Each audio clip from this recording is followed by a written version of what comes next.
नमस्कार दोस्तों, स्वागत है आप सभी का आपकी अपने YouTube channel Shyam class study में। आज के इस वीडियो में यूपी पुलिस री एग्जाम में पूछे जाने वाले हिंदी के बहुत ही महत्वपूर्ण प्रश्नों का प्रैक्टिस सेट लेकर के आप लोग जानते कि आपके एग्जाम में हिंदी के 38 प्रश्न पूछे जाने वाले और 38 में से आपको कम से कम 35 नंबर का तो हर हाल में टारगेट बना करके चलना है कि आपको 35 क्वेश्चन है वो तो सही करने ही होंगे, तभी आपका सिलेक्शन हो पाएगा। तो मैं आपको इतने पे सही कराने के लिए लगातार 38 प्रश्नों का प्रैक्टिस सेट लेकर के आता हूँ। तो आज भी 38 प्रश्नों का प्रैक्टिस सेट लेकर के आया हूँ। तो आज के इस प्रैक्टिस सेट को आप लोग पूरा करना। प्रैक्टिस सेट पसंद आए तो वीडियो को आप लाइक कर देना। चैनल को आपने अभी तक सब्सक्राइब नहीं किया होगा तो चैनल को आप लोग जरूर सब्सक्राइब कर लीजिएगा। तो फिर चलिए शुरू करते हैं आज का अपना ये हिंदी के बहुत ही महत्वपूर्ण 38 प्रश्नों का ये प्रैक्टिस सेट। तो प्रश्न आपके सामने कि निम्नलिखित वर्गों में से कौन सा मूर्धन्य ध्वनियों का है। तो बताओ कौन सा है। प्रश्न संख्या 39 का राइट आंसर क्या हो जाएगा। तो आप जानते हैं कि जो टा वर्ग होता है ये मूर्धन्य होता है। तो 39 का जो राइट आंसर होगा वो ऑप्शन संख्या बी इस प्रश्न का राइट आंसर हो जाएगा। प्रश्न संख्या 46 से आपके सामने कि निम्नलिखित में से दंत ध्वनि है। तो बताओ इनमें से कौन सा शब्द है जो दंत ध्वनि है। तो ता ये एक दंत ध्वनि है। 40 का आंसर ऑप्शन संख्या सी इस प्रश्न का राइट आंसर हो जाएगा। प्रश्न संख्या 41 से आपके सामने कि वर्तनी की दृष्टि से शुद्ध वाक्य का चयन कीजिए। तो बताओ इनमें से किसकी वर्तनी है जो एकदम सही लिखी है, यानी टिप्पणी किस तरीके से सही लिखा गया है। तो ये लिखा गया है ऑप्शन संख्या डी के अनुसार टिप्पणी सही। 41 का आंसर ऑप्शन संख्या डी इस प्रश्न का राइट आंसर हो जाएगा। प्रश्न संख्या 42 से आपके सामने की शुद्ध वर्तनी का चयन कीजिए। तो बताओ इनमें से कौन सी वर्तनी है जो सही है, यानी कुमुदनी। कुमुदनी कौन से विकल्प में सही लिखी है। तो ये लिखी है ऑप्शन संख्या सी में। 42 का राइट आंसर है वो ऑप्शन संख्या सी इस प्रश्न का राइट आंसर हो जाएगा।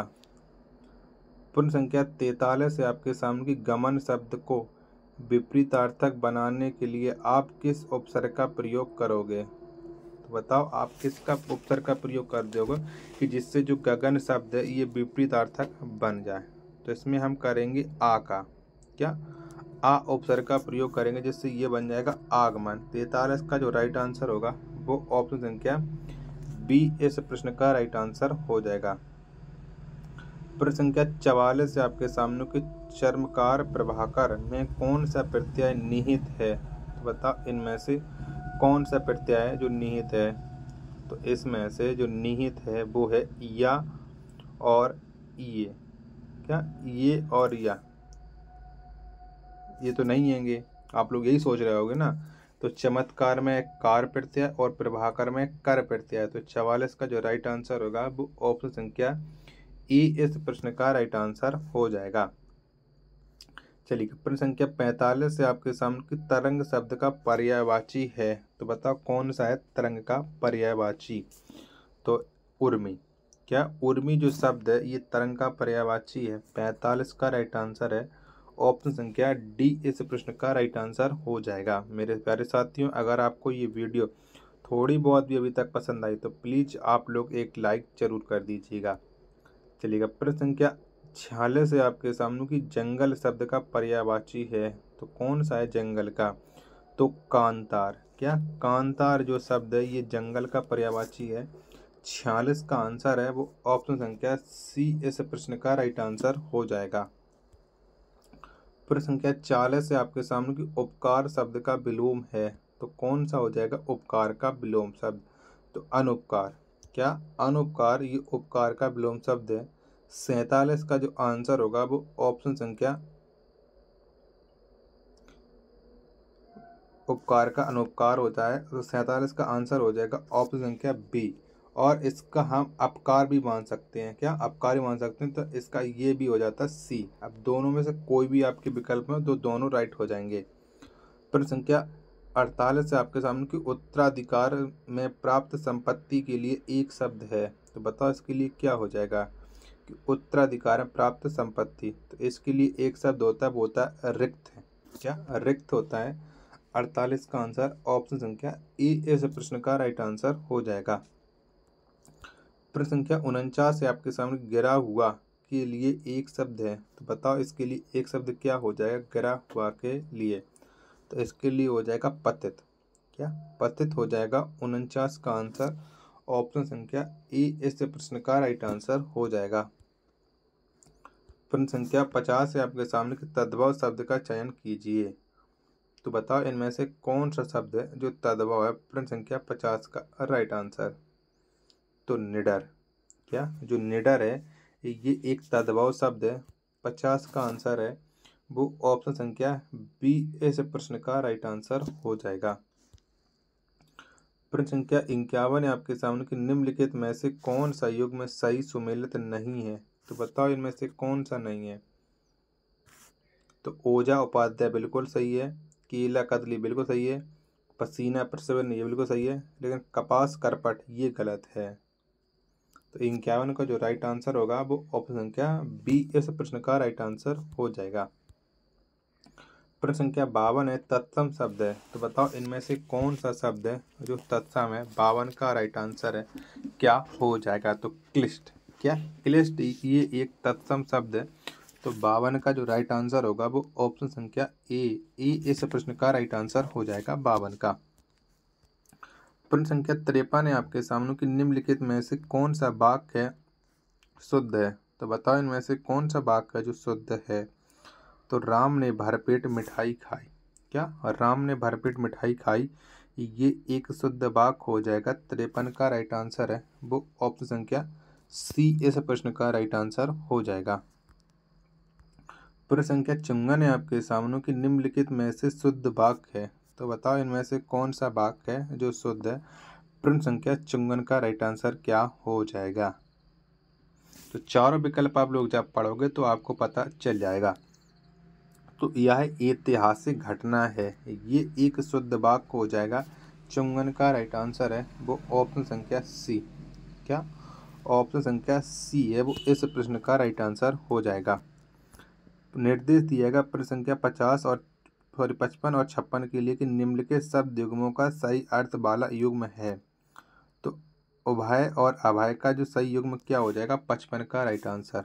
तो उभय का अर्थ होता है दोनों और अभय का अर्थ होता है निर्भय, यानी 55 का जो राइट आंसर होगा वो ऑप्शन संख्या सी इस प्रश्न का राइट आंसर हो जाएगा।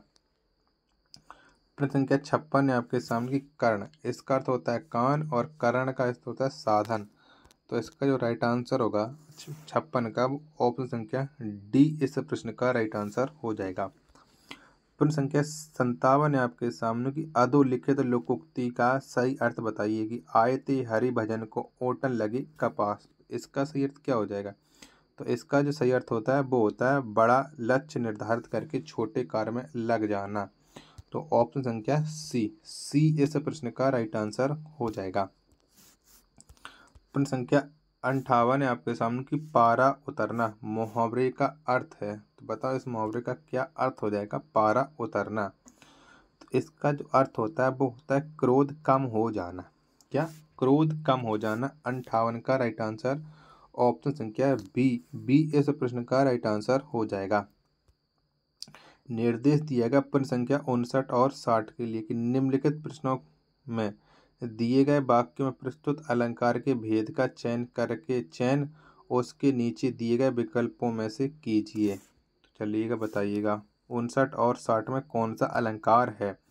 कहे कभी बेनी बेनी ब्याल की चुराई लीनी। तो बताओ प्रश्न संख्या 59 में है वो कौन सा अलंकार हो जाएगा। तो यहाँ पर हो जाएगा यमक अलंकार।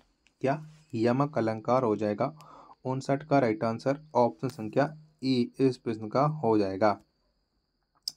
प्रश्न संख्या 60 है आपके सामने कि चिर जीवो जोरी जुरे क्यों न स्नेह गंभीर क्यों घटी ये ब्रजभानु जा बे हलदर के वीर।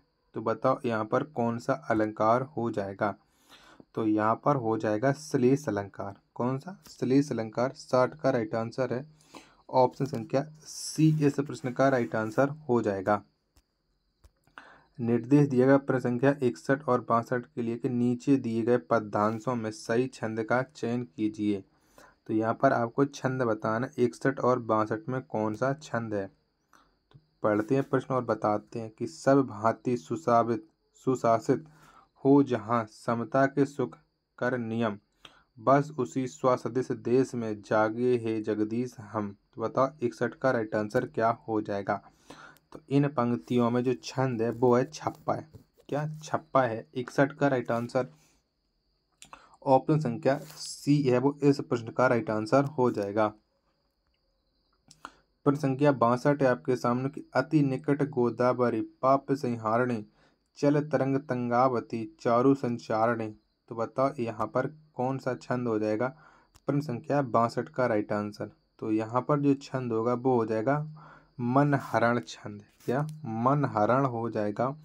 62 का राइट आंसर है वो ऑप्शन संख्या ए इस प्रश्न का राइट आंसर हो जाएगा। अब आप लोग सोचो कि इनको हमें तो पता नहीं रहता है, तो इनके हमको कुछ जो फेमस उदाहरण है वो याद करने पड़ेंगे, ठीक है, तभी इनका हम राइट आंसर लगा सकते, अन्यथा इनको हम छोड़ करके आएंगे। प्रश्न संख्या 63 है आपके सामने कि देख समस्त विश्व सेतु से मुख में यशोदा विस्मय सिंधु में डूबी, नीचे दी गई पंक्तियों में कौन सा रस है। तो यहाँ पर देखो आपको अद्भुत लग रहा है कि विश्व में सेतु मुख में सिंधु में डूबी, दिख रहा है आपको विस्मय लग रहा है, तो यहाँ पर हो जाएगा विस्मय, यहाँ पर हो जाएगा अद्भुत। क्या हो जाएगा अद्भुत हो जाएगा। तो 63 का जो राइट आंसर है वो ऑप्शन संख्या ए इस प्रश्न का राइट आंसर हो जाएगा। प्रश्न संख्या 64 है आपके सामने की वह भाई जो अन्य माता से उत्पन्न हुआ हो कहलाता है। तो वो क्या कहलाता है। तो वो कहलाता है अन्योदर। क्या वो अन्योदर कहलाता है। तो 64 का जो राइट आंसर होगा वो ऑप्शन संख्या ए इस प्रश्न का राइट आंसर हो जाएगा। निर्देश दिएगा प्रश्न संख्या 65 से 67 के लिए कि निम्नलिखित पृष्ठों में दी गई रचनाओं के रचयिताओं के नाम बताइए। तो आपको 65, 66 और 67 में कवि के नाम बताने हैं। तो जन्मेजय का नाग यज्ञ, तो ये कौन से कवि की रचना है या कौन से लेखक की रचना है। तो जन्मेजय का नाग यज्ञ ये जो रचना है ये जयशंकर प्रसाद की है। तो 65 का जो राइट आंसर होगा वो ऑप्शन संख्या बी इस प्रश्न का राइट आंसर हो जाएगा 65 का। प्रश्न संख्या 66 है आपके सामने की मृगावती। तो मृगावती किसकी रचना है। तो ये जो रचना है वो कुतबन की है। किसकी है। कुतबन की रचना है। 66 का आंसर ऑप्शन संख्या बी इस प्रश्न का राइट आंसर हो जाएगा। अगला प्रश्न आपके सामने प्रश्न संख्या 67 है कि पुष्प की अभिलाषा जो कविता है इसके लेखक कौन है। तो पुष्प की अभिलाषा इस कविता के जो लेखक है वो माखनलाल चतुर्वेदी हैं। 67 का राइट आंसर है वो ऑप्शन संख्या सी इस प्रश्न का राइट आंसर हो जाएगा। चलिएगा प्रश्न संख्या 68, 69, 70 निम्नलिखित प्रश्नों में दिए गए वाक्यों में से कुछ में त्रुटि है और कुछ ठीक है। वाक्य के लिए जिस भाग में त्रुटि हो उस भाग का अक्षरांक ABCD ही आपका उत्तर है। यदि वाक्य में कोई त्रुटि ना हो तो कोई त्रुटि नहीं है को उत्तर के रूप में चिन्हित कीजिए। तो चलिएगा प्रश्न 68 क्या है कि विज्ञान के द्वारा प्रदत्त सत्य सार्वभौमिक होते हैं, कोई त्रुटि नहीं है। तो आप बताओ किस किस भाग में त्रुटि है। तो विज्ञान के द्वारा इसी में त्रुटि है कि यहाँ पर होना चाहिए विज्ञान से हमें प्रदत्त, यहाँ पर होना चाहिए विज्ञान से हमें प्रदत्त सत्य सार्वभौमिक होते हैं, यानी 68 का जो राइट आंसर है वो ऑप्शन संख्या ए इस प्रश्न का राइट आंसर हो जाएगा। 69 है आपके सामने कि उन 2 दिवस के अनुभव ने मुझे कप्तानी की मुसीबतों का एहसास करा दिया। तो बताओ 69 का राइट आंसर क्या हो जाएगा।